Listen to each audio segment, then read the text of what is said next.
እግዚአብሔር ሳይያዝ ምን ትርፋለ? የእናቴ ልጅ የምእመናን ተስፋው መድኃኔዓለም ነው።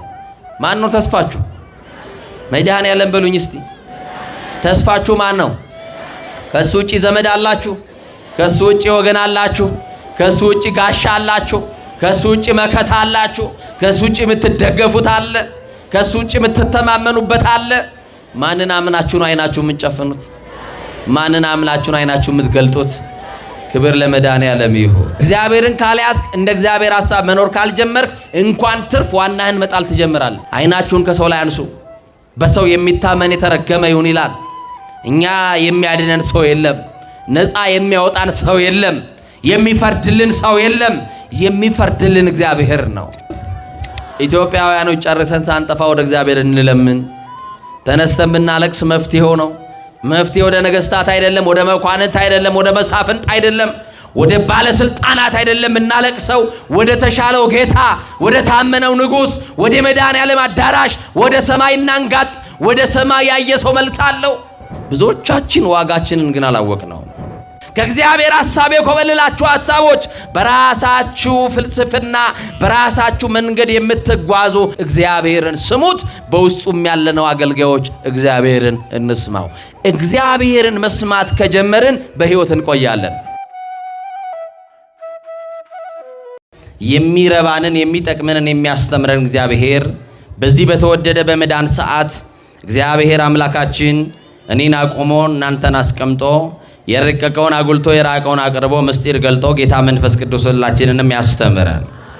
የምንማማርበት የትምህርታችን ርዕስ የምናደርገው በትንቢተ ዮናስ ምዕራፍ 4 ቁጥር 11 ላይ ያለውን መለኮታዊ ሐሳብ በማንሳት ነው። ቃሉ እለ ይፈለጡ ጸጋሞሙ እሜማኖሙ፣ ግራቸውን ከቀኛቸው ያለዩ ይላል። እስቲ ከኔ ጋር በሉ፣ ግራቸውን በሉ፣ ከቀኛቸው ያለዩ።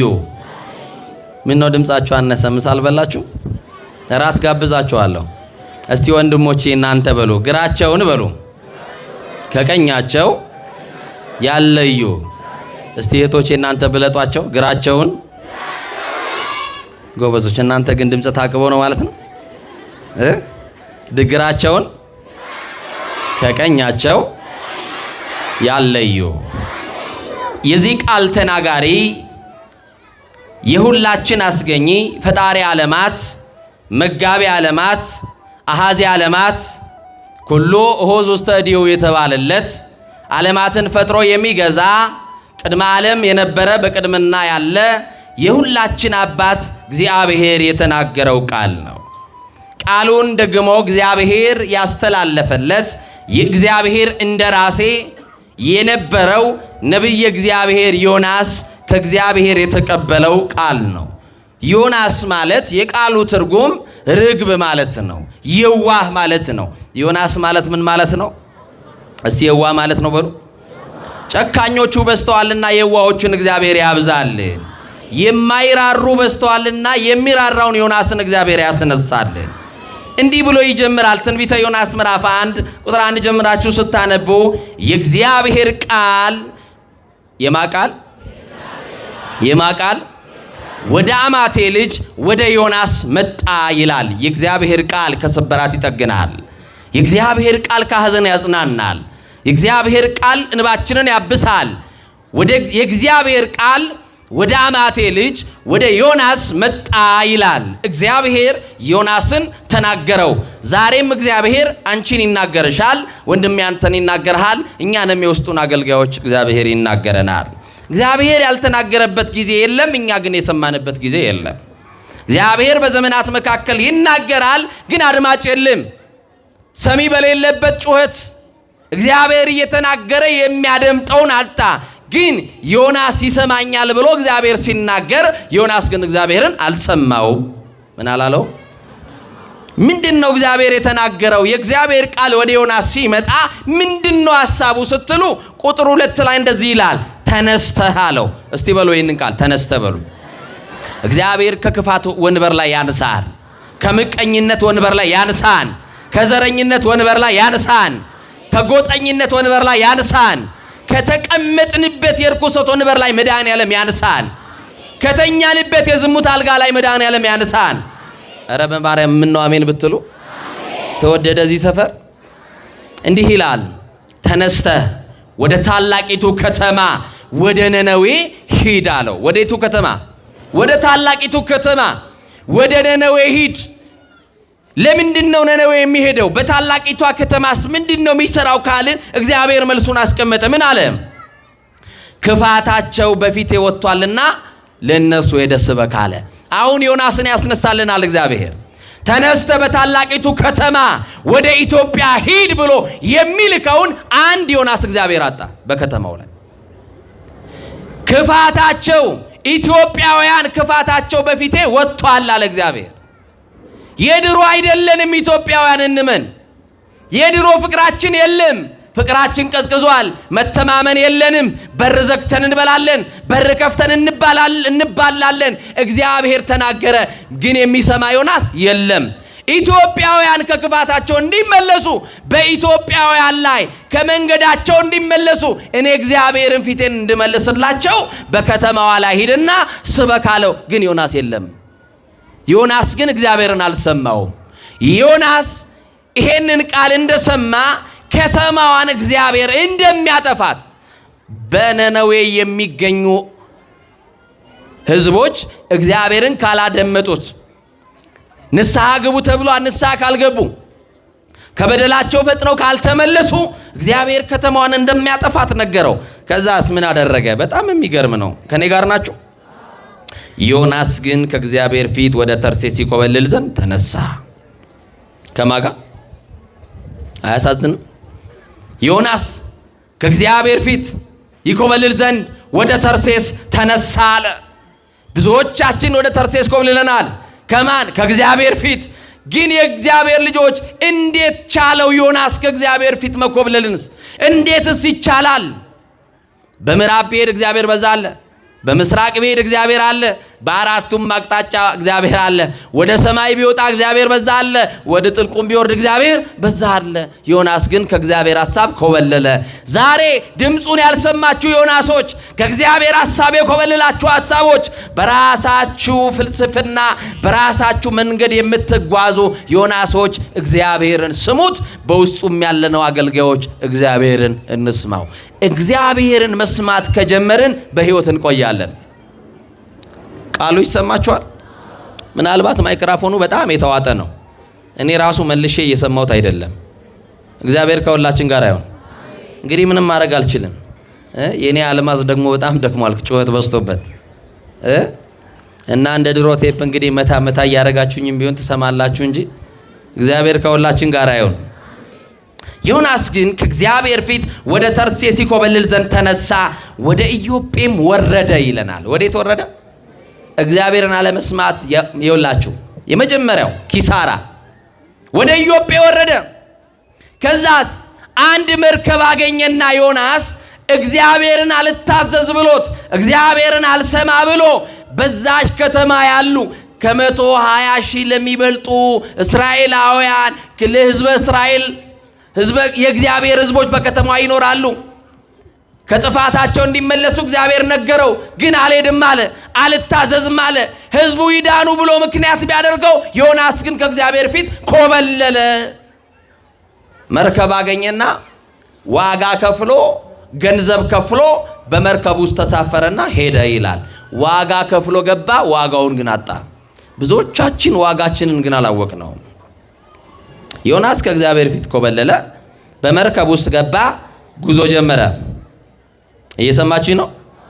ከእግዚአብሔር ሐሳብ መኮብለል ስትጀምሩ ቤታችሁ ላይ የነገር እሳት ይነሳል። ከእግዚአብሔር ሐሳብ ስትኮበልሉ ትዳራችሁ ላይ የወሬ ነፋስ ይነሳል።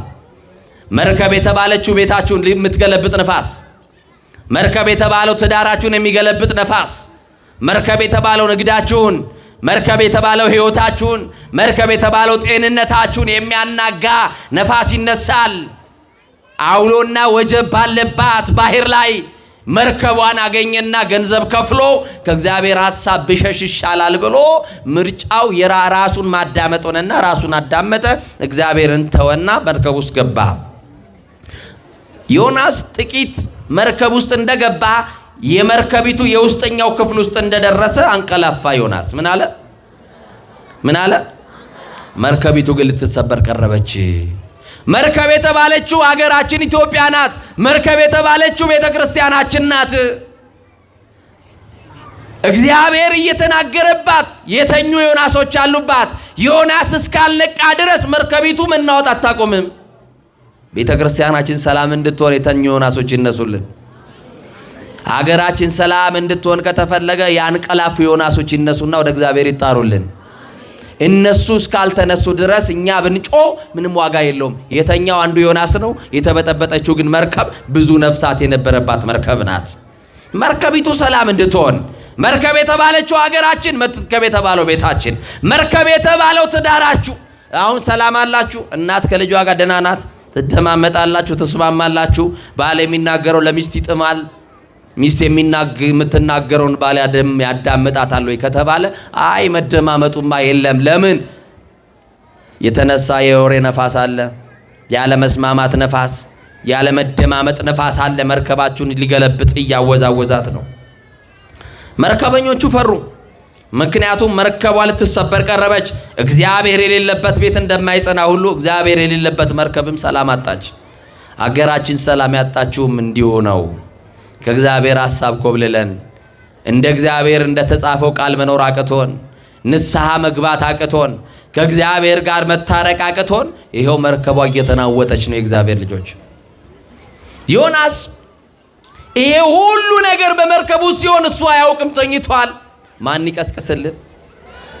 ይሄው ትውልዱ ያለቅሳል። ስደት ሆኗል፣ ጦርነት ሆኗል፣ መከራ ሆኗል፣ እልቂት ሆኗል። በጣም ብዙ ልዩ ልዩ መከራና ችግር አለ። ይህንን ችግር ግን ተነስተው የሚያዩ ዮናሶች የሉም፣ ተኝተዋል። ምን ብለዋል? እናንተም ተኝታችኋል። እናቴ ልጅ ተኝተናል።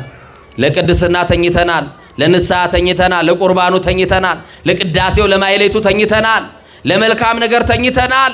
እያንዳንዳችን የነቃ ነው ለክፋት ነው። ካልጣልን እንቅልፍ ማይወስደን፣ ለክፋት ተወዳዳሪ የሌለን ክፉዎች ሆነናል። ማን ይማረን? አልጋ ያልያዝን በሽተኞች ነን። ማን ይማረን? ሆስፒታል ያልገባን በሽተኞች ነን። ሥላሴ ይማረን። በዘር ደዌ የተጠቃን ሰፊ ሀገር ይዘን መንደር የወረድን ጎጠኞች፣ ጎሰኞች፣ መንደርተኞች ሆነናል። ኧረ እግዚአብሔር ይድረስልን ጨርሰን ሳንጠፋ እና የእግዚአብሔር ልጆች መርከቧ ላይ ያለው ሸክም ምናልባት በስቶባት ይሆናል ብለው አሰቡ። ዮናስ እንደተኛ ነው፣ እንዳንቀላፋ ነው። ልንጠፋ ነው አሉ። ምን ልንለው? ኢትዮጵያውያኖች ጨርሰን ሳንጠፋ ወደ እግዚአብሔር እንለምን። ተነስተን ብናለቅስ መፍትሄው ነው። መፍትሄ ወደ ነገስታት አይደለም፣ ወደ መኳንንት አይደለም፣ ወደ መሳፍንት አይደለም፣ ወደ ባለስልጣናት አይደለም። እናለቅሰው ወደ ተሻለው ጌታ፣ ወደ ታመነው ንጉስ፣ ወደ መድኃኔዓለም አዳራሽ፣ ወደ ሰማይ እናንጋጥ። ወደ ሰማይ ያየ ሰው መልስ አለው። አይናችሁን ከሰው ላይ አንሱ። በሰው የሚታመን የተረገመ ይሁን ይላል። እኛ የሚያድነን ሰው የለም። ነፃ የሚያወጣን ሰው የለም። የሚፈርድልን ሰው የለም። የሚፈርድልን እግዚአብሔር ነው። የሚበቀልልን እግዚአብሔር ነው። የሚታደገን እንባችንን የሚያብስልን በታመመን ጊዜም አልጋ አንጥፎ የሚያስታምመን መድኃኔዓለም ብቻ ነው። የምእመናን ተስፋው መድኃኔዓለም ነው። ማን ነው ተስፋችሁ? መድኃኔዓለም በሉኝ እስቲ። ተስፋችሁ ማን ነው? ከሱ ውጪ ዘመድ አላችሁ? ከሱ ውጪ ወገን አላችሁ? ከሱ ውጪ ጋሻ አላችሁ? ከሱ ውጪ መከታ አላችሁ? ከሱ ውጪ የምትደገፉት አለ? ከሱ ውጪ የምትተማመኑበት አለ? ማንን አምናችሁ ነው አይናችሁ የምትጨፍኑት? ማንን አምናችሁ ነው አይናችሁ የምትገልጡት? ክብር ለመድኃኔዓለም ይሁን። እና የእግዚአብሔር ልጆች መርከቧ ላይ ያለው ሸክም ምናልባት ከብዷት ይሆናል አሉ። በመርከብ ውስጥ ያሉት ነጋዴዎች ናቸው። የገዙትን ዕቃ ነግደው ሊያተርፉ ነው የያዙት። እግዚአብሔር ሳይያዝ ምን ትርፋለህ? የእናቴ ልጅ እግዚአብሔርን ካልያዝክ፣ እንደ እግዚአብሔር ሐሳብ መኖር ካልጀመርክ እንኳን ትርፍ ዋናህን መጣል ትጀምራለህ። አያችሁ፣ እግዚአብሔር ያልተያዘበት ነገር ልናተርፍ ብለው የወጡ ሰዎች ከሰሩ። ያልታዘዘ ሰው ውስጡ ስለነበረ እንደ እግዚአብሔር ቃል ያልተመላለሰ ሰው መርከብ ውስጥ ተኝተዋል። መርከቧ እንደው መታወቋን አትቆምም። ዛሬ በየትኛው ዮናስ ይሆን ሰላም ያጣ ነው? የትኛው ዮናስ ተኝቶብን ይሆን? የትኛው ዮናስ አንቀላፍቶ ይሁን በሴቱም ዮናስ አለ፣ በወንዱም ዮናስ አለ፣ በአገልጋዩም ዮናስ አለ፣ በሌሎችም ዮናስ አለ፣ በምእመናንም ዮናስ አለ። ግን ግዴላችሁም ሁላችንም ተኝተናል። ጣት የምንቀስርበት ዘመን አይደለም። ክርስትና በሰው ላይ ጣት መቀሰር አይደለም። ለኃጢአት ሞቶ ለጽድቅ መኖር ነው። እውነት መስክሮ ለእውነት መሞት ነው። ከቤተልሔም ተነስቶ ቀራንዮ መድረስ ነው። አስቸጋሪውን አቀበት በትዕግስት መውጣት ነው። ይሄ ነው ክርስትና። የእናቴ ልጅ እና መርከበኞቹ ፈሩ፣ ተሳፋሪዎቹም ፈሩ። አንዱ ሰው ግን ተኝቷል። ማን ይባላል? ማን ይባላል? ያንቀላፋው ማን ነው? ዮናስ። እንዲህ አሉ፣ ዕቃ ከብዷት ነው፣ ሸቀጥ ከብዷት ነው፣ የያዝነውን ዕቃ እንቀንስላት፣ ወደ ባህር እንጣል አሉና ያላቸውን ዕቃ ወደ ባህር መጣል ጀመሩ። የያዙትን ዕቃ ሁሉ ጣሉ። እግዚአብሔርን ሳትይዝ ምን ይያዛል? ያለን ትጥላለህ እንጂ። ዕቃቸውን ባህር ውስጥ ጨመሩ። ግን መርከቧ አልቀለለላትም። ዮናስ ካልተጣለ በስተቀር መርከቧ ሰላም አታገኝም። መርከቧ ልትሰበር ቀረበች። ደነገጡ፣ ጮሁ፣ አለቀሱ። መርከበኛው ካፕቴን ወደ ውስጥ ሲመጣ የተኛ ሰው አገኘ። ደነገጠና ኧረ ያንቀላፋ ሰው አለ። ሞት ከቦታ አንቀላፋለ። በሞት ቀጠና ውስጥ ሆነ፣ በሞት መንደር ውስጥ ሆነ ተተኛለህ። ጠላት ከቦታ አንቀላፋለ። ተነሳ ጸልይ። አያችሁ ፉከራችን ሁሉ ማህበራዊ ሚዲያ ላይ የኛ ጀግንነት የሚታየው፣ ስድባችንም ነቀፌታችንም የሚታየው ይሆንች ይዋላል። ከዛ ያለፈ ኩሬ ነው። አማኑኤል ምስክር 1200 ኪሎ ሜትር በረሃ ሄጄ አገለግላለሁ፣ እንደው ባትሄድባቸው ይሻላል ብሎ አንድ ልጅ ጻፈብኝ። የሰማችሁኝ ነው አይደል? የሙቀት መጠኑን ብነግራችሁ ሶማሌ ክልል 40 ምናምን ዲግሪ እንኳን 3 ቀን ለኖርኩት እዛ እድሜ ልካቸው ለኖሩ ሰዎች ሁሉ አዝኜላቸው ነው የወጣሁት። ጋምቤላን አልፈን ሱዳን በረሃ ኒኛንግ የሚባል ሀገር ድረስ ሄደን ወንጌል እንሰብካለን። ኧረ ባትሄዱባቸው ይላሉ። ይኸው ዛሬ ምእመኑን ካህናቱን ከምእመናን ልብ ለመለየት፣ አባቶችን ከልጆቻቸው ልብ ለማውጣት እየተሰራ ያለው ነገር ከባድ ነው ወገኖች። ወቁ የተኙ ዮናሶች ድጋሚ እንዳትነቁ እንድትተኙ እየተሰራባችሁ ነው። እናንተ ተኝታችኋል።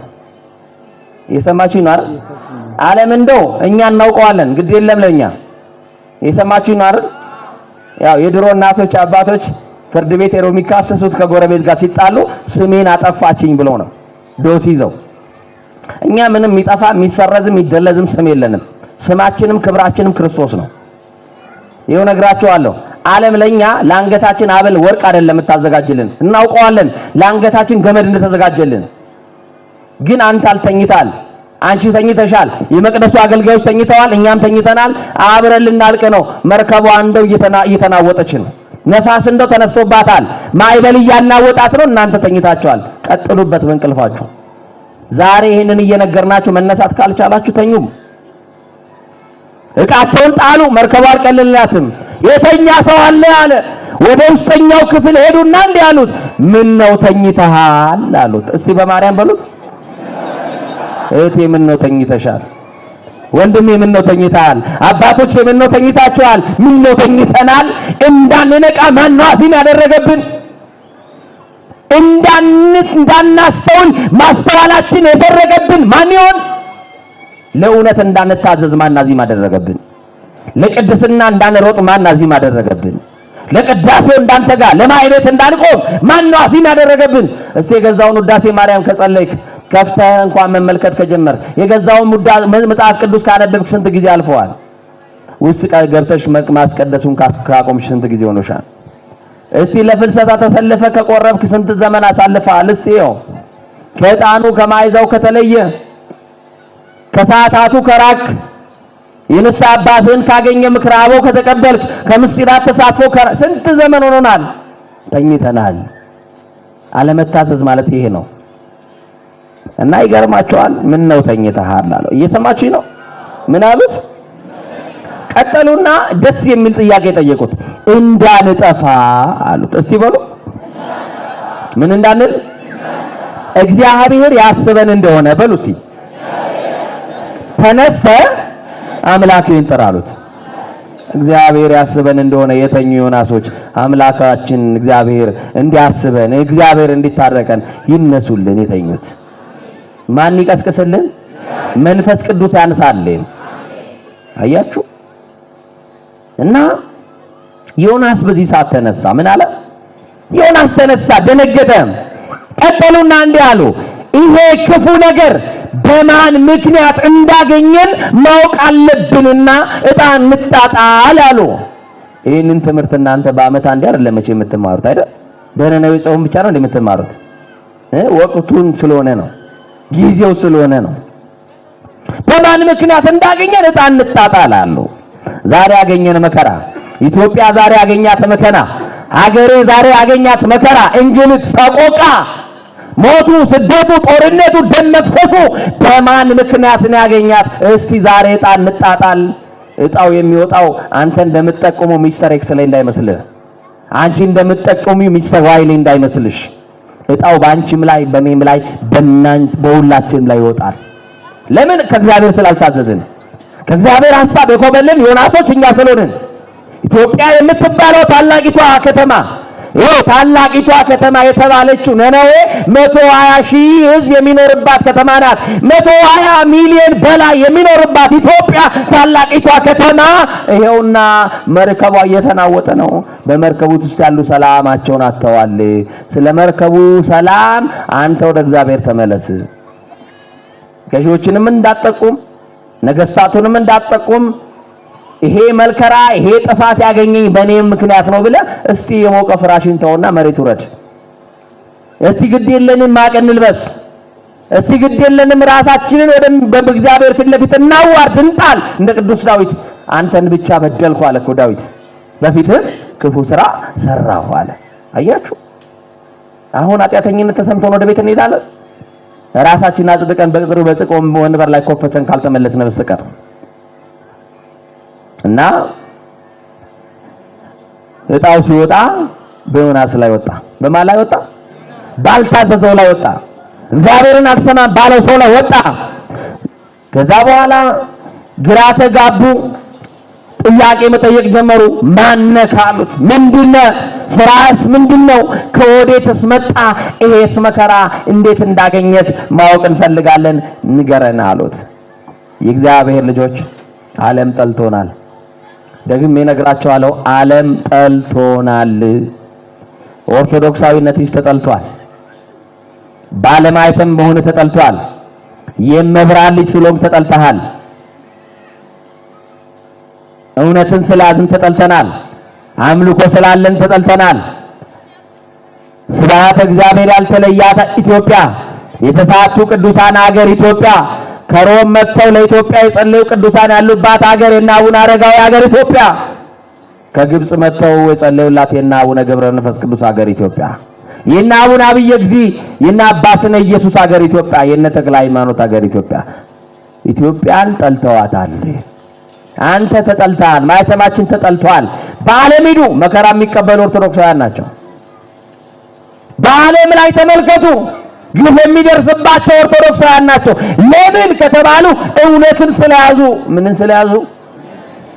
ምንን ስለያዙ?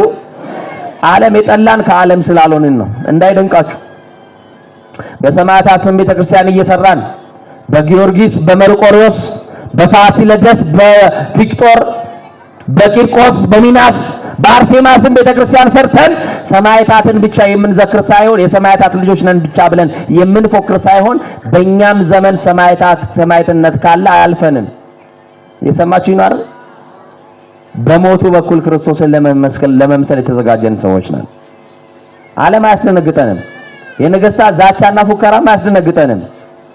የሚደርስብን ግፍና መከራም አያስደነግጠንም። ለምን ከተባልን ለቅዱሳን ሞት ወደ ክርስቶስ ወደ ተሻለው ሀገር መሄጃ ትራንስፖርት ነው፣ መንገድ ነው፣ መጓጓዣ ነው። እናንተ ግን እንደተኛችሁ ናችሁ። አዲሱን ልብስ አልለበሳችሁም። ለንስሐ የሚገባ ፍሬ አላፈራችሁም። የበደላችሁትን አልካሳችሁም። የቀማችሁትን አልመለሳችሁም። ወንድማችሁን ይቅር አላላችሁም። ዛሬም በቂም በበቀል ነው ያላችሁት። ዛሬም ልባችሁ እንደሻከረ ነው። ሆድና ጀርባ እንደሆናችሁ ነው። ልጅ ከእናቱ ጋር ዛሬም ሰላም አይደለም። ወላጆች ከልጆቻቸው ጋር ሰላም የላቸውም። ይሄው በትዳራችሁ ገብታችሁ መደማመጥ አቅቷችኋል። በትዳር ውስጥ የገባ ውሽማ አለ ታውቃላችሁ? ስልክ የሚባል ውሽማ፣ ቲክቶክ የሚባል ውሽማ። ባል ከቤት ሲመጣ ድሮ የሪሞት ነበር የሚይዘው። አሁን ግን ቲክቶክ ይከፍታል። ሚስት የምትናገረውን ባል አዳምጣትም። ሚስትም እንደዛው ሆናለች። ልጆችም ከትምህርት ቤት መጥተው ደብተራቸውን አይደለም የሚገልጡት፣ ስልክ ነው የሚያነሱት። መደማመጥ ተወስዶብናል። ማስተዋላችን ተወስዶብናል። ፈዘናል፣ ደንዝዘናል። እንዳንነቃ የተደረገብንን ትብታብ ከእጅና ከእግራችን ላይ ሥላሴ ይፍታልን። እና ስራ ምንድነው? ከወዴት መጣ? ሀገርስ ምንድነው ብለው ሲጠይቁት እኔ ዕብራዊ ነኝ አለ። እስቲ እኔ ኢትዮጵያዊ ነኝ በሉ። ግድ የላችሁም ኢትዮጵያዊ ነኝ በሉ። ምስራቅና ምዕራብ የሚያባብለው መንፈስ ሥላሴ ከምድር ላይ ይሰረዝልን። ቆላና ደጋ የሚያቆጣጥረው መንፈስ መድኃኔዓለም ከምድራችን ላይ ያጥፋልን። ወንዝ የሚያቆጣጥረው መንፈስ ሥላሴ ይሰረዝልን። አንተ ከዚህ አንተ ከዛ የሚያባብለውን ልዩነት የሚዘራውን በአንድነታችን ላይ አመድ የሚደፋውን ክፉ መንፈስ መድኃኔዓለም ከምድራችን ላይ ጠርጎ ያነሳልን። በሰውነት ቋንቋ እንድንግባባ ሥላሴ ይርዳን። ሰውን በሰውነቱ የምናከብርና የምንወድ የምናፈቅር ያድርገን።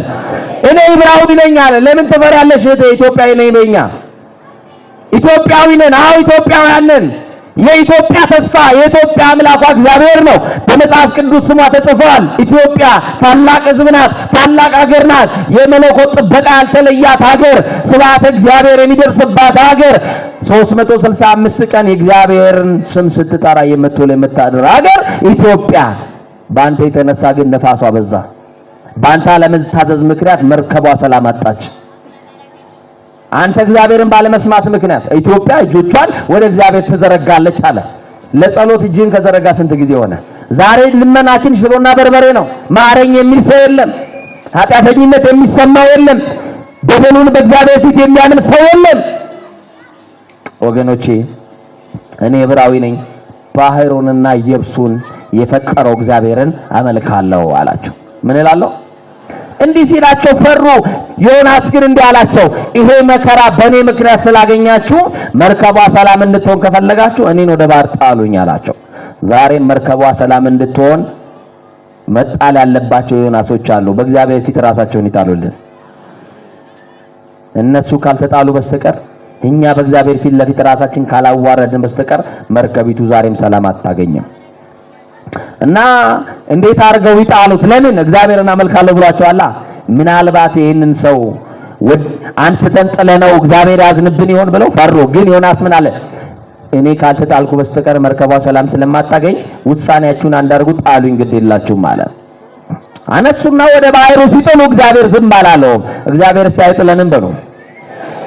እህቴ እግዚአብሔር አይጥልሽም፣ አይዞሽ። ወንድሜ እግዚአብሔር አይጥልህም። ሰው ሊገፈትር ይችላል። አንተ መሬት ሳትነካ እግዚአብሔር ይደግፍሃል። ምናልባት የገፈተሩን ሰዎች አቅም አንሷቸው አይደለም መሬት ያልወደቅ ነው፣ የማይጠለው ሥላሴ እጁ ይዞን እንጂ። እና ዮናስን አነሱትና ወደ ባህር ወረወሩት። ዮናስ ባህሩ ሲገባ እግዚአብሔር አልተወውም። ዮናስን የሚቀበል አሳ አንበሪ አዘጋጀለት። አያችሁ፣ በሳይንስም አሳ አንበሪ በውስጡ እንደ መጋዝ ያለ ከባድ ነገር አለው በሆዱ። አሳ አንበሪ ሆድ ውስጥ የገባ ሰው በሰላም መውጣት አይችልም። ሰውነቱ ሳይቆራረጥ ሳይከታተፍ መውጣት አይችልም። ደግሞ አሳ አንበሪ ከውስጡ የሚተፋው አሲድ ከባድ የሆነ ነገር አለው።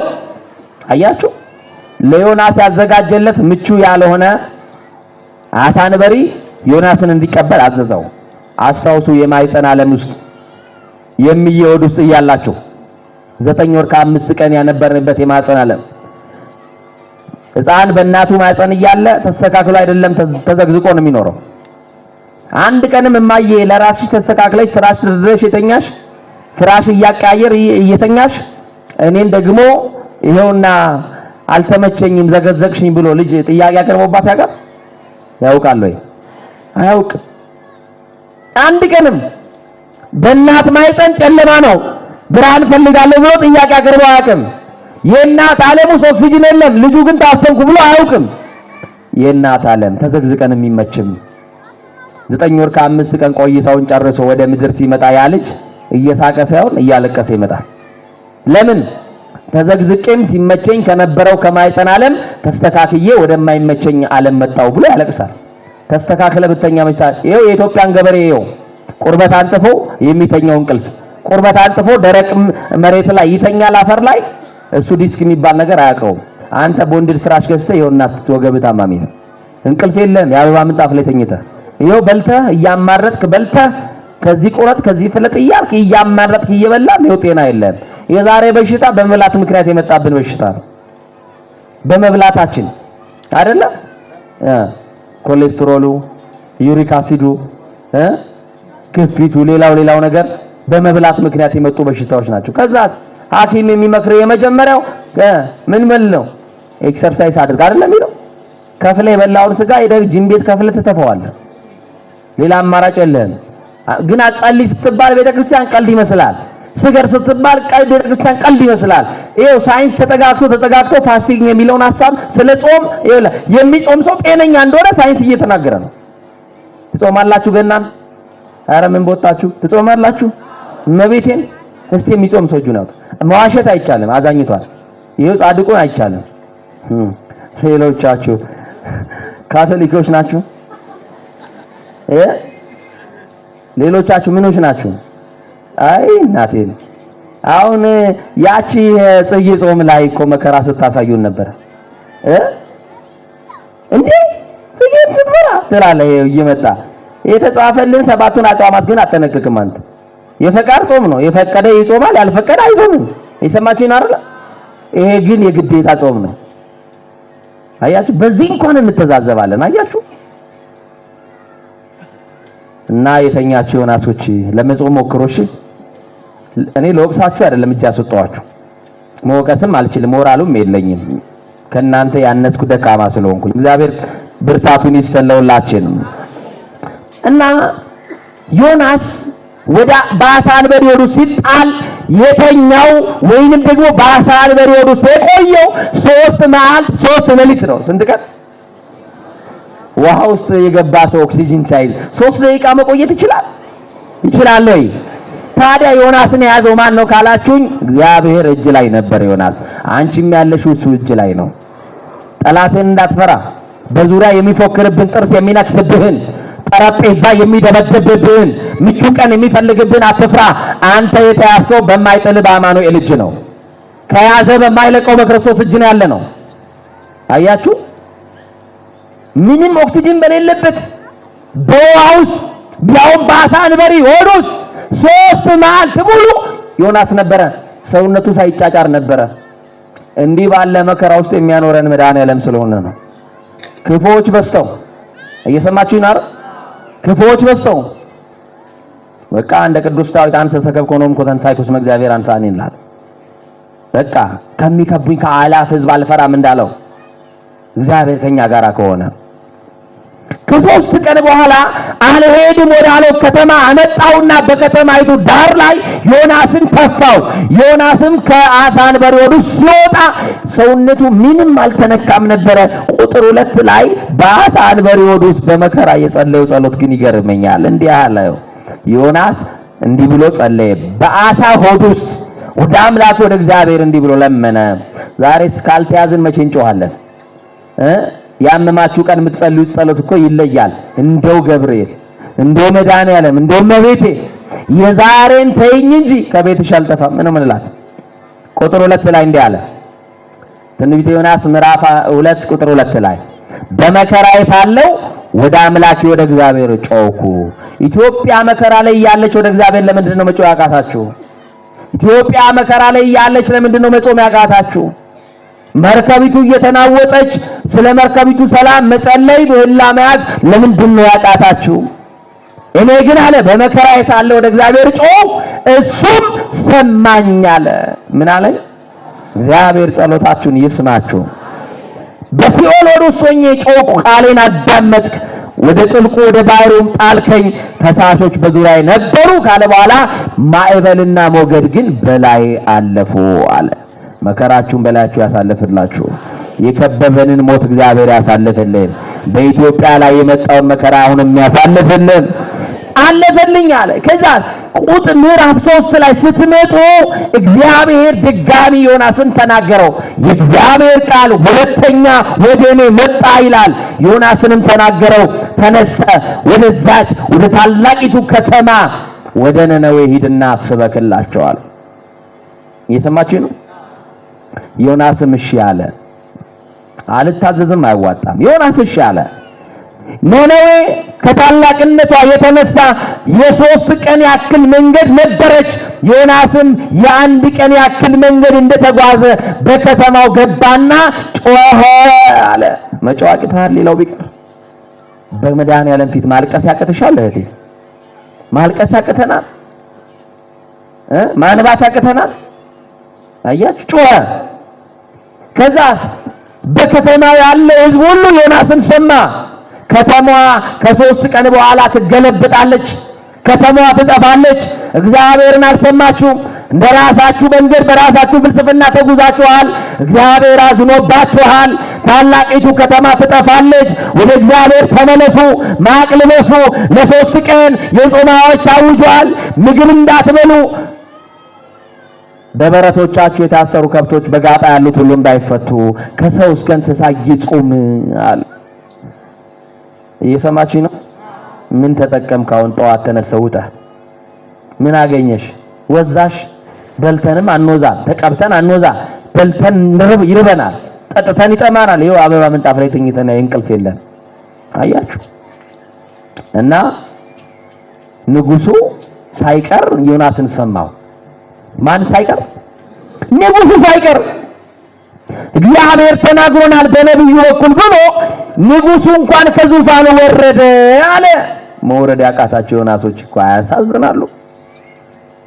ንጉሱ ሳይቀር ካባዬ ይቅርብኝ የክብር ልብሴን እንካችሁ ብሎ የወርቁን ካባ ትቶ ዙፋኑን ትቶ ማቅ ለበሰና መሬት ወደቀ። ባለ ብዙ ምሕረት የሆነው እግዚአብሔርን ለመነ። ኢትዮጵያውያን ተስፋችን እግዚአብሔር ነው። ባለ ብዙ ምሕረት የሆነው እግዚአብሔርን ለምነው። እሱ ባለ ብዙ ምሕረት ነው ስላችሁ ወመኑ መሐሪ ዘከማከ የተባለ እንዳንተ ያለ መሐሪ ማን ነው የተባለ የትዕግስቱ ብዛት ሰፊ የሆነ እስመ ውእቱ ኄር ላይ ለኄራን ላይ ለኩያ እሱ ለክፎችም ለደጎችም ቸር ነው። እስቲ እግዚአብሔር በሉ። ለክፎችም ለደጎችም ቸር ነው። እኛ እኮ መርጠን ነው ደግ የምንሆነው። እኛ መርጠን ነው መልካም የምንሆነው። እግዚአብሔር ግን ለደጎች ብቻ ሳይሆን ለክፎች ምንድነው አለ? ዛልቦ ማት ጻድቆቱ እግዚአብሔር ጻድቅ ነው፣ ማት የሌለበት ማቱን በምሕረት የሚመልስ ይቅርታው የሚፈጥን። አሁን ወደዚህ ቤት መጣችኋል። አባ ጊዮርጊስ ዘጋስጫ እንደዚህ ይላል። አንድ ሰው ይላል፣ እየሰማችሁኝ ነው? ወደ ወፍጮ ቤት ሲገባ ዱቄት ሳይነካው የሚወጣ አለ? ብናኝ የሆነ ዱቄት እንኳን ሳይነካው የሚወጣ የለም። ወደ እግዚአብሔር ቤትም የመጣ የእግዚአብሔር ምሕረት ሳያገኘው አይወጣም። ወደ ማን የመጣ? ወደ ማን የጸለየ? ወደ ማን የለመነ? ወደ እግዚአብሔር። ሁላችንም ዛሬ የእግዚአብሔር ምሕረቱ አንድ አባት አንድ መጽሐፋቸው ላይ ምን ብለው ጽፏል መሰላችሁ? የሰው ልጅ ይላሉ። እስቲ በሉ የእግዚአብሔር የምሕረቱ ጥገኛ ነው። አያችሁ? የምሕረቱን ያስጠጋል። ለዚህ ነው መዝሙረኛው ቅዱስ ዳዊት ምን ይላል? እኔ ግን በምሕረት ብዛት ወደ ቤት እገባለሁ ይላል። በምን ብዛት? በምን ብዛት? በምን ብዛት? በጣም ምሕረቱ ብዙ እንደሆነ ሲናገር ደግሞ መዝሙር 135 ላይ ግነዩ ለእግዚአብሔር እስመ ለዓለም ምሕረቱ ቸር ነውና ይላል። ምሕረቱ ለዘላለም ነውና። ምሕረቱ ለዘላለም የሆነ ማን ብቻ ነው? ማን ብቻ ነው? እግዚአብሔር ብቻ ነው። ዮናስ በከተማዋ ላይ ሰበከ። ንጉሱም ከተማ ላይ ያለውም ሕፃን እስከ አዋቂ ማቅ ለብሰው ምግብ እንዳይበሉ አዋጅ ታውጆ እየጾሙ ወደ እግዚአብሔር ማልቀስ ጀመሩ። ዮናስ ግን ከከተማዋ ዳር ላይ ከተማዋን ያጠፋታልስ አያጠፋትም የሚለውን ለማየት ተቀመጠ። የሰማችሁኝ ነው? የዚችን ሀገር ጥፋት ፈልገው ቀንና ሌሊት የሚሰሩ የጥፋት ኃይሎችን ሥላሴ ያሳክስልን። ምን አሜን በሏ።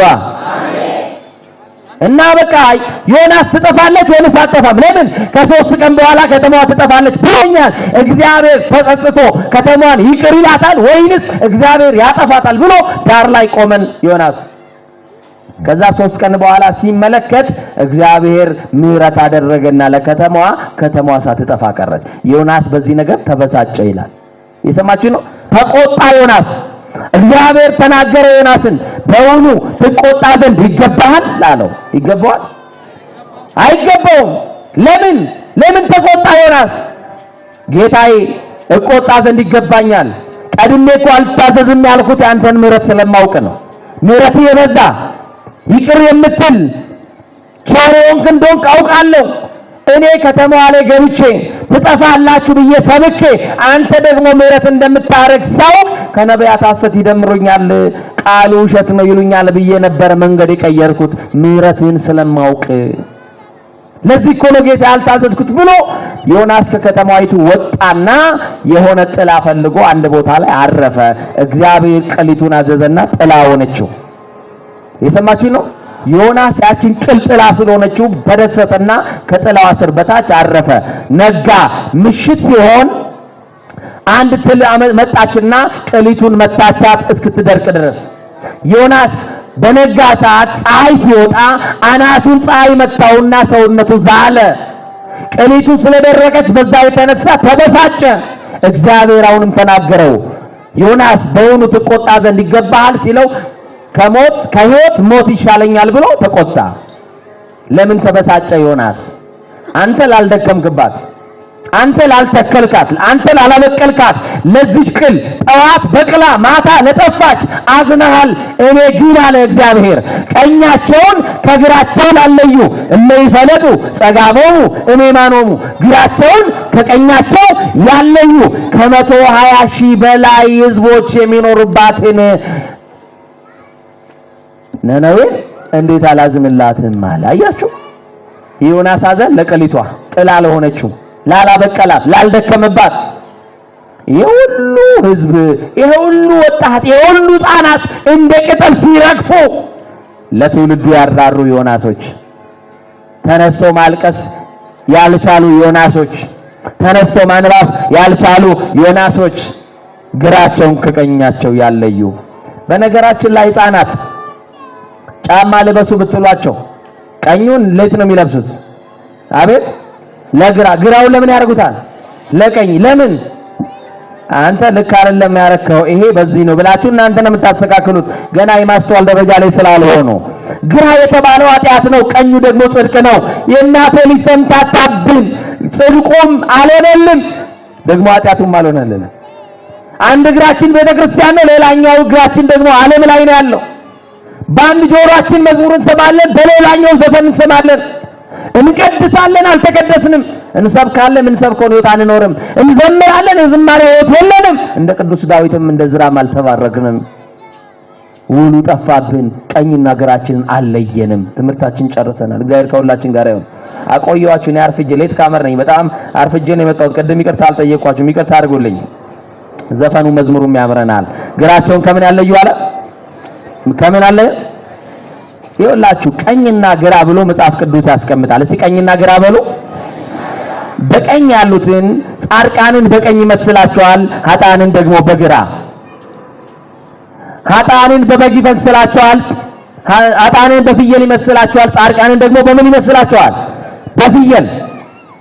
ለምንድን ነው ቀኝና ግራ ብሎ በግና ፍየል ያለው ካላችሁኝ፣ በግ ኀፍረተ ሥጋዋን በላቷ ትሸፍናለች። ፍየል ኀፍረተ ሥጋዋ የተገለጠ ነው፣ በላቷ አትከድነውም። ኃጥአን ኃጢአታቸውን በንስሐ አይሸፍኑም። በግ ደግሞ ኀፍረተ ሥጋዋን በላቷ እንደምትሸፍን ሁሉ ጻድቃን ኃጢአታቸውን በንስሐ ይሸፍናሉ። አሜሃ ዕለት ያቆመን ነብየማን በዛን ዕለት በቀኝ ያቆመን። በቀኝ የቆሙትን ክርስቶስ ለፍርድ ሲመጣ ምን ተገበርኪ አይቴ ነበርኪ በሚልበት ሰዓት በቀኝ ያሉትን ኑ ወሀቤ የቡሩካኑ ለአቡዬ ይላቸዋል። እናንተ የአባቴ ቡሩካኖች ዓለም ሳይፈጠር ያዘጋጀሁላችሁ መንግስቴን ውረሱ ኑ ይላቸዋል። በፍየል የተመሰሉትን ወይም በግራ የተቀመጡትን የቆሙትን ምን ይላቸዋል? ሁሩንኒ ከኔ ወግዱልኝ አላውቃችሁም። ቤተክርስቲያን አልሰማችሁም፣ መጻሕፍትን አቃላችሁ፣ መምህራንን ንቃችኋል። ስለዚህ በዓለም ላይ ተድላ ደስታን አድርጋችኋል፣ ከእኔ ፊት ኮብልላችኋል፣ አላውቃችሁም፣ ሂዱ ለሰይጣንና ለመልእክተኞቹ ተዘጋጀላቸው በገሃነመ እሳት ሂዱ ይላቸዋል፣ ይፈርድባቸዋል ይላል። አንድ የእግዚአብሔር ምሕረትን እንዳወራ ብቻ ፍቀዱልኝ። የማንም ምሕረት? ይሄንን ነገር ስላችሁ የእግዚአብሔር ምሕረት ካላወቅን ካልተረዳን አጉል ነው። ሴትየዋ ከአንድ ልጇ ጋር ትኖራለች። ከማን አልኳችሁ? ከአንድ ልጇ እና ይሄ ልጅ ጠዋት እናቱን ይረዳል፣ ያገለግላል። አንድ እናት ከልጇ ጋር ብቻ ትኖራለች ከተባለ ለሁለት ነገር ነው። የመጀመሪያው ባሏን ከተፋታች፣ ሁለተኛው ባሏ ከሞተባት። እውነት አሰብ ከነዚህ ከሁለት ውስጥ አይወጣም እና ያለ አባት የምታሳድገው ልጇ ነው። እሷ ሳትጠግብ ልጇን ታጠግባለች። እሷ የተቀደደ ሰፍታ ለራሷ ስትለብስ አዲስ ለልጇ ትገዛለች። እናቶቻችሁ እንዲህ ያሉ የልጅነት መልካቸውን አጥተው አሳድገዋችሁ አላቀልሽም እያላችሁ ቤተክርስቲያን የምትመጡ አገልጋዮች ካላችሁ ከስራችኋል። ዮናስ እግዚአብሔርን አልታዘዘውም እንዳልኳችሁ እናታችሁን አባታችሁን ካልታዘዛችሁ እናንተም ዮናሶች ናችሁ ከእግዚአብሔር ፊት የኮበለላችሁ። እና ልክ ሰንበት ሲሆን ወደ አንድ ትልቅ ገዳም ይዛው ትሄዳለች። በዛ ገዳም ውስጥ ከአስሩ ማዕረጋት የደረሱ የበቁ አባት አባ ዳንኤል የሚባሉ አባት በገዳም ውስጥ አሉ። እና እኚህ አባት ከተሰጣቸው ጸጋ አንደኛው የሰው ሁሉ በደልና ኃጢአት እግዚአብሔር ገልጦ ይነግራቸው ነበር። የሰማችሁኝ አይደል? አሁን እንደምንሰማው አይደለም። በቴሌቪዥን መስኮት ሄደው ስማቸውን ከነ አባታቸው ሰምተው እንደሚመጡት አይደለም። ስልክ ቁጥራቸው ተነግሯቸው እንደሚመለሱት አይደለም። የጫማ ቁጥራቸው ወይም የለበሱት የሱሪ ወገብ ቁጥራቸው ተነግሯቸው እንደሚመጡት አይደለም። ሰምታችኋል አይደል? እግዚአብሔር ተናገረኝ። ምን ተናገረ ካሉ ስሜን ከነ አባቴ እስከነ አያቴ እኮ ነገረኝ ብለው የሚመጡ ጅሎች አሉ። እሱ አይደለም። እኛ አባት አንድ ሰው ንስሐ መጥቶ ሲነግራቸው ሰይጣን ዝንጋይ አሳድሮ ከእግዚአብሔር ጋር እንዳትታረቁ ኃጢአታችሁን እንድትረሱ ያደርጋችሁና ለኛ አባት የተረሳችሁን ኃጢአት እግዚአብሔር ይገልጥላቸውና ልጄ እቺንስ እኮ ሰርተሃል ለምን ሸሸከኝ ይላል። እኛ አባት ጸጋቸው ነው፣ በረከታቸው ከሁላችን ጋር ይሁን እና በእነ ተክለ ሃይማኖት በእነ እስትንፋሰ ክርስቶስ ዘመን ነበረ። የሰማችሁ ነው። አቡነ እስትንፋሰ ክርስቶስ አንተ በቅተሃል ቁረብ፣ አንተ አልበቃም አትቁረብ እያሉ እና አቡነ ዘራብሩክ ጭምር ይለዩ ነበረ። እና ሰንበትን እጁን ይዛው ትሄድና ታቆርበዋለች። በግብጽ ያሉ ክርስቲያኖች ቤተ መቅደስ የሚገቡት ለመቁረብ ነው። እየሰማችሁ ነው። ቅዱስ ቁርባን የማይቀበል ሰው ቤተ መቅደስ ውስጥ አይገባም። ካህኑ ወይም ደግሞ ሊቀ ካህኑ በር ላይ ቆምና ማይፈድ ይሰጣቸዋል። እየሰማችሁ ነው። ቅዱስ ቁርባን ከተቀበሉ በኋላ አፋቸውን የሚሸፍኑበት ተዋሲያን እንዳይገቡ ጸበል እስኪጠጡ ምግብ እስኪቀምሱ ድረስ የሚይዙበትን ማይፈድ ይሰጣቸዋል። በር ላይ ቆሞ የማይቀበል ሰው ግን ከገባ የበይ ተመልካች ውስጥ አይገባምና ንዑሰ ክርስቲያን ነው፣ በደጅ ይቆማል። ቤት ይቆማል። ንገሩኛ፣ ንዑሰ ክርስቲያን ነው አልበቃም ወይንስ አለበት? በደጅ ነው የሚቆመው። ስለዚህ ውስጥ የሚገቡት የበይ ተመልካቾች ሳይሆኑ እንደኛ በይ የሚበሉ ናቸው የሚገቡት። እናንተ ልጆቻችሁን አንጥታችሁ በትከሻችሁ ላይ እያለቀሰ ልጅ እግሩን እያፈራጠገጠ ጉሮሮውን ፈልቅቀ የክርስቶስን ስጋና ደም ትሰጠዋለህ። ለምን ከሆነ መድኃኒት እንደሆነ ገብቶ እውነት አሰት ወደሙ ለኢየሱስ ክርስቶስ ያነጻህንም ሁሉ አጣዊነ ተብሎ ተጽፏል። የኢየሱስ ክርስቶስ ደም ከኃጢአት ሁሉ ምን ይላል? ያነጻናል። አንተስ ከኃጢአት መንጻት ከፈለክ ወደ ክርስቶስ ስጋና ደም ቅረብ። ከበደል መንጻት ከፈለሽ ወደሚያነጻ ወደ ክርስቶስ ቅረቡ። እና ልክ ቆርቦ ሲወጣ እናት ልጇን የምትልከው ወደ አባ ዳንኤል ነው። ሂድ ምክር ተቀበል ትለዋለች። አባ ዳንኤል ከቅዳሴ ይወጡና ጉልበታቸው ላይ ያሰኙትና ግን ጸጉሩን እያሻሹ እየደባበሱ አንድ ነገር ይነግሩታል። ልጄ ቀኝና ግራህን ለይ ይሉታል። እስቲ በሉ ምንና ምንህን ንገሩኝ። ምንና ምንህን ለይ ይሉታል። ከዛ በሌላኛውም ሳምንት ለቅዱስ ቁርባን ሲመጣ ሌላ የሚነግሩት የለም። ምን ይላቸዋል? አሁንም ልጄ በርታ፣ ጠንክር፣ አይዞ ካሉት በኋላ ቀኝና ግራህን ምን በል ለይ ይሉታል። እና ከሆነ ዓመት በኋላ እድሜው እየጨመረ ወደ ጉርምስና ሲሄድ እናቱ ሳታዩ ከቤት ተነሳና ጠፋ፣ ጫካ ገባ፣ ሸፈተ። እምዬ ናት ፍለጋ ወጣች። አየው ሚላትን ሰው አጣች። ትፈልጋለች፣ ትወጣለች፣ ትወርዳለች። ልጅሽ በዚህ እንኳን አልፏል የሚላትን ሰው አጣች።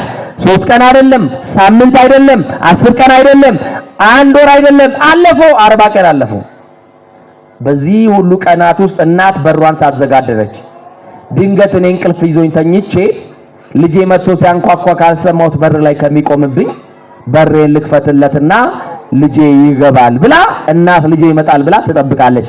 እናት ቤተክርስቲያን በሯን ከፍታለች። የእናቴ ልጅ እናት ናት ቤተክርስቲያን ልጆቿ እንዳጠፉባት ይሄውና እህቴ በሯን ከፍታለች ቤተክርስቲያን።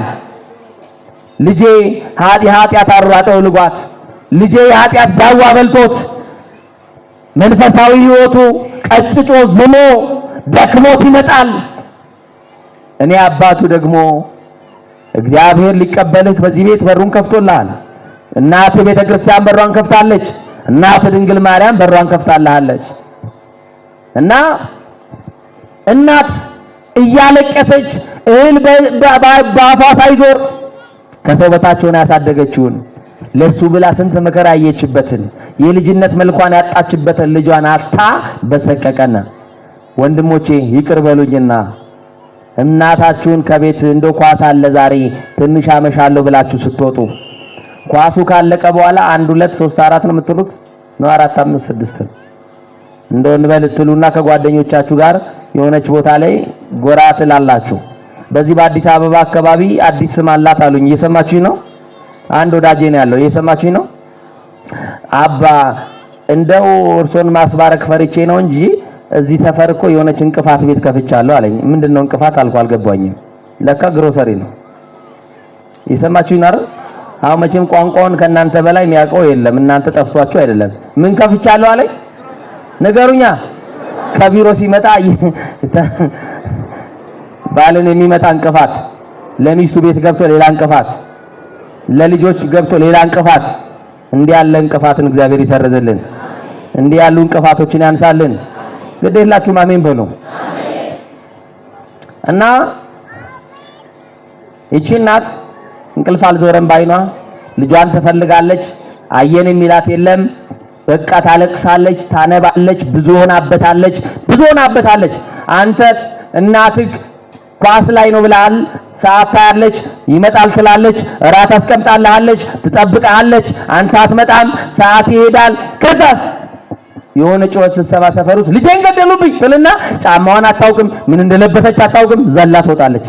እንዲህ ያረጋችሁ እናታችሁን እያሳቀቃችሁ ያላችሁ ሰዎች ካላችሁ ንስሐ ግቡ። እድሜያችሁም አይረዝም። አባታችሁን አታሳዝኑ፣ እናታችሁንም አታሳዝኗት።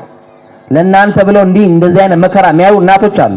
ለአንተ የምትጨነቅልና በህይወት ካለች እናትን ተከባከባት። እና እቺ እናት በቃ አየው ሚላት አጣች፣ ታለቅሳለች፣ ታነባለች። አንድ ቀን ወሬ ነጋሪ መጣ። እማዬ ልጅሽ ተገኘ እኮ አሏት። የኔ ልጅ አለች። አዎ አለቀሰች። ድጋሚ እሰማለሁ ብላ አላሰበችም። ለእናትማ ከልጇ መገኘት በላይ ምን ደስታ አለ? ከደስታ ሁሉ የሚበልጥ ደስታ የእናንተ መገኘት ለቤተ ክርስቲያን። እናንተ ስትሰበሰቡላት እናት ቤተ ክርስቲያን ደስ አላት። እናንተ ስለመጣችሁላት ቤተ ክርስቲያን ደስ አላት። እናንተ ንስሐ ስትገቡ እንኳን ቤተ ክርስቲያን በሰማይ ያሉ መላእክት ደስታን አደረጉ። አያችሁ፣ ደስ አላት እናትና እንባዋ ቀድሟት የደስታ እንባ ነባችና እንዲህ አለች፣ ልጄ በእውነት በሕይወት አለ አለች። በሕይወት አለ? አዎ አለ። አካሉ አልጎደለም። 2 ዓይን አለው? አለው። 2 እጅ አለው? አለው።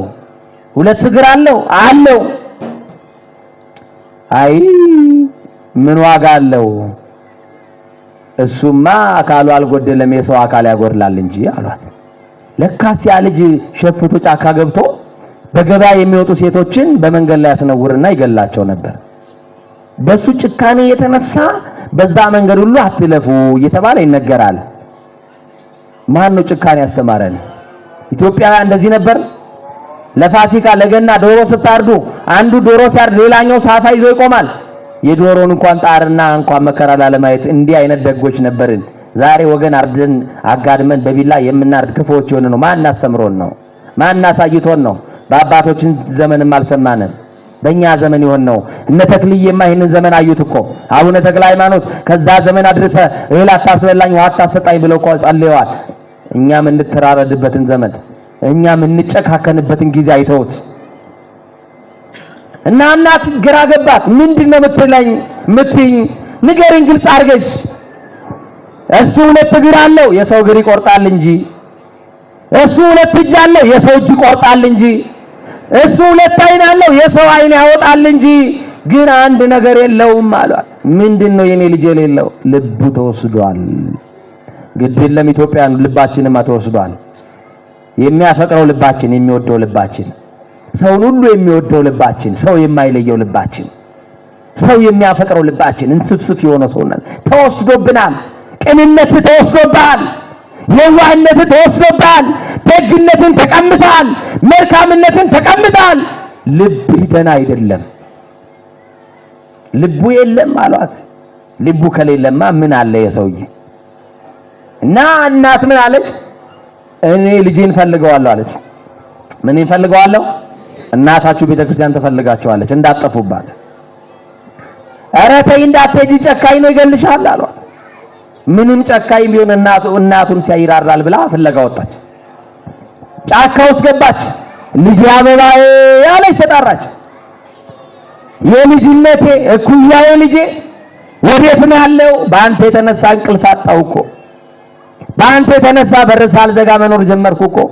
እህል ባይኔ ባፌ እንኳን በቅጡ አልዞረም። ተሳቀቅኩል። ልጄ የት ነው ያለው? አለው በለይ ልጄ ትላለች እናት ትጣራለች። ይኸውም እናት ድንግል ማርያም ትጣራለች። አንተ ግን ንስሐ አልገባህም። እናት ቤተክርስቲያን ታለቅሳለች። አንተ ያው ነህ፣ እኛ ያው ነን። ልጄ የት ነው ያለው ስትል ተኝቶ ከነበረበት ተነሳ። ጸጉሩ ጎፍሯል። እጆቹ በሰው ደም ተጨማልቋል። የብዙ ሴቶች ደም በእጁ አለ። ጨካኝ ሆኗል። አውሬ መስሏል። ከሰውነት ተራ ወጥቷል። ከዛ በኋላ ወደዛ ሴት ሲመለከት እላዩ ላይ ያደረው አጋንንት እናቱ መሆኗን አስረሳው። ኢትዮጵያውያን እንዴት ያለው አጋንንት ቢያድርብን ነው ታዲያ ወንድማችን መሆኑን የረሳ ነው? እንዴት ያለው አጋንንት ቢያድርብን ነው ዛሬ እርስ በርስ የምንተራረደው? እናቱን እንኳን ማንነቷን እስኪረሳ ድረስ አጋንንት ሰፈረበት። ልክ የሆነች ውብ ሴት አስመስሎ እያሳየው እሷ እጅ ዘርግታ ልጄ እኔ ነኝ እያለች ልትቀበለው ስትሄድ ሌሎቹን ሴቶች እንደሚያደርገው ከመሬት ጣላት እናቱን። ቀጠለና እናቱን ማስነወር ሲጀምር እናቱ ግን እንዲህ አለች፣ ልጄ ወደህ አይደለም አውቃለሁ፣ አይምሮህም ህሊናን ስተሃል አውቃለሁ፣ ልብ ተወስዶብህ ነው። እኔ እኮ እናትህ ነኝ። ታስታውሳለህ ልጅ ሆነህ ቅዱስ ቁርባን አብረን ስንቀበል እዛ ገዳም ሄደን ታስታውሳለህ ልጄ? አባ ዳንኤል የነገሩን ግራህን ከቀኝህ ምን በል ለይ ብለውክ ነበረ። ዛሬ ተምታታብህ የኔ ልጅ። እኔ እኮ የቀኙን ነበር ያስተማርኩ ያሳየውክ። አባም የመከሩህ እኮ ይሄን እንድትለይ ነበረ። ግራውን ከቀኙ ጽድቁ ከኃጢአቱ ተደባለቀብህ የኔ ልጅ። ብርሃን ከጨለማ ተቀላቀለብህ የኔ ልጅ። እኔ እኮ እናትህ ነኝ እንዲህ ለምን ታረጋለህ ትለዋለች። እሱ ግን ያስነውራታል። ልክ አስነውራ ሲነሳ ሌሎችን ሴቶች እንደሚገድል እናቱን ገደላት። ነፍሷ ከስጋዋ ሲለይ እላዩ ላይ የነበረው አጋንንት ሄደለት። የምትፈልገውን አድርጎ አጋንንት መልሶ ይከሳሃል። የሚፈልገውን ነገር ባንተ ላይ አድሮ አሰርቶ አንተ ማትረባ ይልሃል አጋንንት። አንተ ጨካኝ፣ እናት ላይ የጨከንክ፣ ወንድም ላይ የጨከንክ፣ እህት ላይ የጨከንክ፣ ጓደኛክ ላይ የጨከንክ፣ ፍቅረኛክ ላይ የጨከንክ አንተ ጨካኝ ይልሃል። አንተ ማትረባ፣ አንተ ክፉ ይልሃል። እንዲህ አድርጎ ከሰሰው። ሲያይ እናቱ ናት። እናቴን በእጄ በላው፣ እናቴን አጣዋት አለ። አለቀሰ። ሰማይ ወጣ ወረደ፣ ራሱን ፈጠፈጠ፣ ደረቱን ደቃ፣ ፊቱን ነጨ። እናቱ ግን ላትመለስ ሄደች። ወርቅ ናት እናት፣ በደንብ ያዛት። ከወርቅም ትበልጣለች። አባት ወርቅ ነው፣ በደንብ ያዘው። እየሰማችሁኝ ነው? እየሰማችሁኝ ነው? ዛሬ እናትሽን አቃለሽ፣ ነገ አንቺም እናት ትሆኚና የአንቺ ልጆች አንቺን ያቃለሉሻል። ዛሬ አባትን ትንቀውና ነገ አንተ ልጆች አንተም ልጅ ትሆንና ልጆች አንተን ይንቁሃል። አንድ ተረት ልንገራችሁ። በአማርኛ ግን አልነግራችሁም፣ ይቅርታ አድርጉልኝ። አሬፍ ጩቡ ነመራን ጎርቱ ይላል። የሚያውቅ ሰው ተርጉሞ ይስማው፣ አልነግራችሁ። እግዚአብሔር ከሁላችን ጋር ነው። ለምን አልክ ካላችሁኝ ትርጉሙ ለእናንተ መንገር ስላልፈለኩ ልንገራችሁ። ምንድነው ምን አይነት ቻይንኛ ነው ያወራብን ብላችሁ ነው እንዳትሰሙ ብዬ እኮ ነው። ግፍና አህያ ከመንገድ አይነሱም ነው ያልኩት። ምንና ምን? አህያ ክላክስ አይሰማም። በነገራችን ላይ ይሰማል። ዞር በል ብትሉ ዞር አይልም። ከቆመ ቆመ ነው። ዛሬ የምታደርጉት ነገር ነገ ይጠብቃችኋል። በጎ አድርጉ ነው የምለው። እሺ የእናትን ጉልበት እየሳምክ ተመረቅ፣ የአባትን ጉልበት እየሳምክ ምርቃት አግኝ፣ ነገ እንጀራ እንዲያምርልህ ነው እያልኳችሁ ያላችሁ። እና ወደ ሐሳቤ ስመጣ እናቱ ሞታለች፣ አለቀሰ። ትቷት እንዳይድ እናቱ ናት። ምን ያርጋት? ሌሎቹን ትቷቸው አውሬ ነበር የሚበላቸው። እሷን ግን ጫር አደረገና በገዛ እጁ ገደላት፣ በገዛ እጁ ቀበራት። ወዴት እንደሚሄድ አያውቅም። እያለቀሰ ዝም ብሎ መሄድ ጀመረ። ይሄዳል። ጨለማ ውስጥ ገባ። ጨለማውን ሳይፈራ እናቱን አጥቷል። ተስፋ የለውም። እምዬን ያጣው ይሄዳል። የት እንደሚሄድ አያውቅም። ይሄዳል፣ ይገሰግሳል። መሸ። ደግሞ ልክ ሲነጋ የደረሰው ድሮ ልጅ ሆኖ የሚቆርብበት ገዳም ጋር ደረሰ። ግዴላችሁም በኃጢአት ዞራችሁ ከተማውን አካላችሁም ያላያችሁት ያልደረሳችሁበት ቦታ ላይ ኖር ይችላል። ብዙ ነገሮችን በጣም ብዙ ኃጢአት ብዙ ስህተት ሰርታችሁ ሊሆን ይችላል። መጨረሻም ቢሆን ወደ መድኃኔዓለም ይቀበላችኋል። በ11ኛውም ሰዓት ቢሆን መሽቶም ቢሆን እግዚአብሔር የመጣውን ይቀበላል። መጣ። ሲነጋለት የሆነ ድምፅ ሰማ። የማይሌት ድምፅ ነው፣ የምስጋና ድምፅ ነው፣ የቤተ ክርስቲያን ድምፅ ሰማ። ስቦ ወዱ ዘሳረረ ኩሉ ዓለመ ባሕቲቃ ይሄንን ቃል ሰማ። ሲሰማ ሕፃን ሆኜ ከእናቴ ጋር ሲሄድ ይሄንን ቃል ነበር የምሰማው። ዝም አለና እያለቀሰ ወደዛ ገዳም መምጣት ጀመረ። ኃጢአተኛው ወደ ንስሐ የሚመራው እግዚአብሔር ነው። ግድ የለም እናንተንም ከክፋት ወደ ንስሐ ይመራችኋል። ከክፋት ወደ በጎነት ይምራል። ከዓለም ወደ መቅደሱ ይምራል። ወደ ቅድስናው ይምራል። ወደ ሥጋው ደሙ ይምራል። እየመራ መጣውና አባ ዳንኤል በርቀት ሲያዩት እናቱን የገደለ ሰው ወደኔ መጣ ብሎ እግዚአብሔር ገልጦላቸው አለቀሱለት። እነ ተክልዬ ያልቀሱልን፣ እና አባ ሳሙኤል ያልቀሱልን፣ ቅዱሳን ያልቀሱልን። ወገኖቼ የተኙ ዮናሶች ስላሉ እነ ተክልዬ ያልቀሱልን። ተነሱ አልቅሶ ለኛ ምሕረት የሚያመጣ ሰው ስላላገኘን እነ ገብረ መንፈስ ቅዱስ እነ ገብረሕይወት ያልቀሱልን፣ እና አቡነ ሐራ ድንግል ያልቀሱልን፣ እና አረጋዊ ያልቀሱልን። ሌላ ምንም አማራጭ የለም። እና አባ ዳንኤል ጋር ደረሰና ጥያቄ ጠየቃችሁችን ጥያቄ መለሱልኝ። ስለ ሰዓቴን በጣም ብዙ ሰዓት ነው የወሰድኩት። አባ አላቸው እግዚአብሔር ግን ይምረኛል አላቸው። ምን አላቸው? ለኔ እንዳትመልሱልኝ፣ ለዚህ ሽፍታ መልሱለት። እግዚአብሔር ግን ይምረኛል አለ። እናንተ አዎ ይምርሃል ብላችሁ ወንዶቹ መልሱለት። በሏ እንዲህ በሉ እንጂ። ቀጠለና አባ እግዚአብሔር ይቅር ይለኛል ወይ አለ። እናንተ መልሱለታ፣ እኔ ከመመለስለት አይሰማም። እሺ በደንብ ብላችሁ አዎ ይምርሃል በሉ። አዎ ይቅር ይልሃል በሉ። ወንድሜ አንተንም እግዚአብሔር ይቅር ይልሃል። እህቴ አንቺንም እግዚአብሔር ይቅር ይልሻል። ወንድሜ አንተን እግዚአብሔር ይምርሃል። እህቴ አንቺንም እግዚአብሔር ይምርሻል። የሰራውትን ባያውቁ ነው እንጂ አባ እግዚአብሔር ይምርሃል ያሉኝ፣ የሰራውትን በነግሮት ይምርሃል አይሉኝም አላቸው። ያውቃሉ አያውቁም? ገልጠው ቢነግሩት ንስሐ አልገባም፣ እድል አልሰጡትም። እንዲህ አሉ፣ ልጄ ምን ኃጢአት ብትሰራ ነው? ምን የተለየ በደል ብታደርግ ነው? ግድ የለም ንገረኝ አሉት። አያችሁ አባ እዚህ ገዳም መጥቼ ቆርብ ነበረ፣ እናቴን ታዘዛት ነበረ። አንድ ትልቅ አባት እዚህ ገዳም ነበሩ። ሁል ቀን ሲነግሩኝ ግራኝ ከቀኝ ለይሉኝ ነበረ። እኔ ግን አልሰማኋቸውም። ከእናቴ ቤት በጥጋብ ወጥቼ ጫካ ገባው። ሴቶችን አስነውራለሁ፣ ገላለሁ። እናቴ ፍለጋ ብትመጣ ፍለጋ የመጣችውን እናቴን አስነውሬ ገደልኳት። እናቴንም ቀብሬያት ይኸው መጣሁ አላቸው። አለቀሱ እሳቸው። እሱ ሲናገር እሱ ያለቅሱለታል። እና እንዲህ ያለ በረሃ አለ ታውቃለህ? አዎ አውቃለሁ። እዛ በረሃ ልካለሁ፣ ሂድ። እዛ በረሃ የሰው ድምፅ አይሰማም፣ አውሬ ነው ያለው። ውሃ የለም፣ እንጀራ የለም፣ የሰው ድምፅም አይሰማም፣ ምድረ በዳ ነው። ዋሻ ታገኛለህ፣ እዛ ዋሻ ውስጥ ግባ፣ በመሬት እንዳትቀመጥ፣ በጎንህም በምንጣፍ እንዳትተኛ፣ የምነግርህን ነገር ብቻ በል አሉት። ምን ልበል አባ? ወደ ሰማይ። ወዴት? እስቲ ወደ ንጉሱ ከተማ በሉ፣ ወደ መድኃኔዓለም አዳራሽ ወደዛ አይተህ አሉት። እግዚኦ መሐረነ ክርስቶስ እግዚኦ መሐረነ ክርስቶስ እግዚኦ መሐረነ ክርስቶስ እግዚኦ መሐረነ ክርስቶስ እግዚኦ መሐረነ ክርስቶስ። አቤቱ ክርስቶስ ማረኝ እያልክ ለሶስት ቀን ለሶስት ሌሊት ምን በላለው? ንገሩኝ እንጂ። በሶስት ቀን ጸሎት ነነዌን እግዚአብሔር እንደማራት በሶስት ቀን እንባና ጸሎት እግዚአብሔር ምን ይላል አሉት? ምን ይላል? ሶስት ቀን ግን ተነሰ ማልቀስ አቃተክ። ሶስት ቀን ተነሰን ማንባት አቃተን። እንዲህ ብሎ ጸለይ አሉትና አሰናበቱት። ሄደ ወደ በረሃ እያለቀሰ ምን ብሎ ሊጸልይ? አቤቱ ክርስቶስ ማረኝ ሊል። ከዛ በኋላ ክርስቶስ ተገለጠላቸው ለአባ ዳንኤል።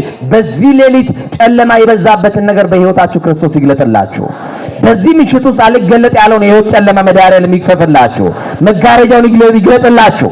ክርስቶስ ተገለጠ። ሰላም ላንተ ወዳጄ ዳንኤል፣ አንድ ወንጀለኛ አንድ ኃጢአተኛ ወደ አንተ መጥቶ ነበረ። ለስንት ቀን ነው ንስሐ የሰጠኸው አሉት። ስንት ቀን አሉ? ለሶስት ቀን። ምን ነው ብዙ ሴቶች አስነውሮ ገሎ እናቱን ደግሞ አስነውሮ ገሎ ለሶስት ቀን ብቻ ነው ንስሐ የምትሰጠው አለው ክርስቶስ። አባ ዳንኤል እንዲህ ብሎ መለሰ፣ ጌታዬ ይሄንንም እኮ እኔ ሆኜ ነው። አንተማ ይሄንን ወንጀለኛ ብታገኘው በእግር ስር ወድቆ እያነባ ክርስቶስ ሆይ ይቅር በለኝ ብሎ ቢለምን ኃጢአት ሁሉ ተሰረየችልህ፣ በሰላም ወደ ቤት ግባ ብለህ ትለው ነበረ። እኔ ስለሆንኩ እኮ ሶስት ቀን በረሃ ድረስ ያስለፋሁት፣ አንተ ብታገኘውማ ምን ትለው ነበር አለው።